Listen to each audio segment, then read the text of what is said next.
Let's break the Bible out. I feel bad. You right?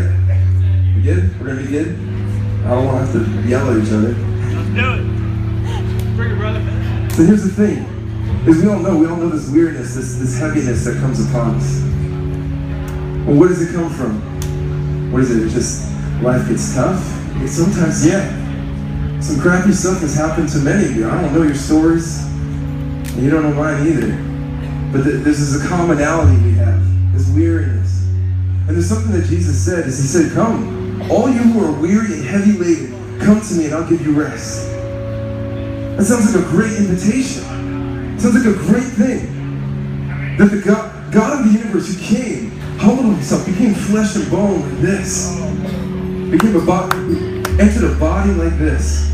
We know how frail our bodies are. But God, greater than all things, became like this and came to us to speak to us as a man. Laid aside much of his due glory and majesty, much of his due power and honor, to become a man to say this. Yes. Amen. Come to me, all you who are weary and heavy laden, and I'll give you rest. But here's the thing though, this is what blows my mind. Who wouldn't want that? We hear it, and so many of us say, no, I don't want that. Why? What stops us from that? What makes us think we don't want that? Is it true? Is it true? So maybe that's something that stops you. Is it true? I'll ask you this. What in life is giving you rest? Sex? I'll tell you what, I got married 9 months ago. All right. Married too. I don't want to clap for that. That's awesome. But I'll tell you this. Sex, you have it and it's over. You only get that joy till you have it again. But it's dead and it dies. Is that where we find our hope? Is that where we find our joy? Is it alcohol? You all got drunk before. Not everybody, but some of you guys have. Do you have that same feeling the next day? No. We have a much opposite feeling. Many of us have chased after wealth before.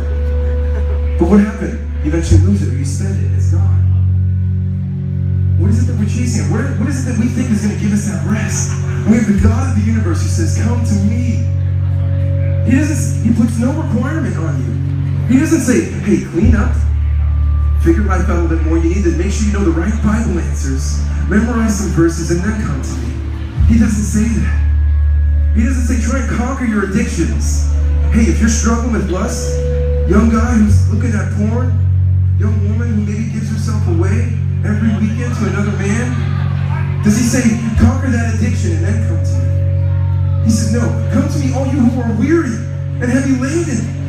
Those of you who are burdened by the sin in our lives, the crappiness of this world. He says, if you're tired, come. Well, why not? A God who comes and says, I'm willing to serve you.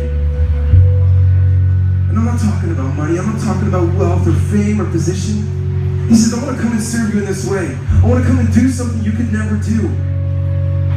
I want to come and earn you a right to be in my presence. I want to earn you a right to actually get that rest that you chase after.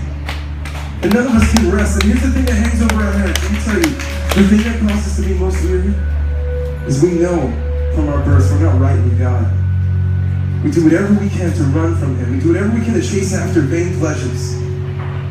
We know we're not right with Him, and that weighs on us. And it burdens us and burdens us. So we think, let me chase after the next thing or the next. And you find nothing in it. But yet again, there's a God who stands here and says, come to me, all you who are weary and heavy laden, I'll give you rest. If you came to him and you saw him, you said, I don't know if I can trust you, and you ran again, he still stands there again and says, come to me. Doesn't matter how far you've come or how far you've run from him. He said, God says, come. Don't bring any sort of goodness. Don't try to bring some good sacrifice or good word for him. He says, bring your sin. Bring your burden. Bring your weariness. Bring it to me. He says, I can handle it. Do you want to know how he handled it?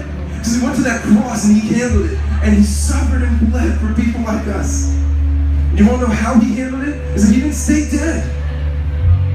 Our sin causes us to die. Not old age, not cancer. It's our sin that causes us to die. But sin did not hold Jesus. He took our sin and then he beat it. He went to the grave and he rose again. So he said, I can give you rest. No man has beaten death besides me. So if you want that true rest that will come to me. And he says, I will give you rest. I'll give you forgiveness of your sins. There's nothing greater than that. And God's love in that way. This next song is called Master of Music.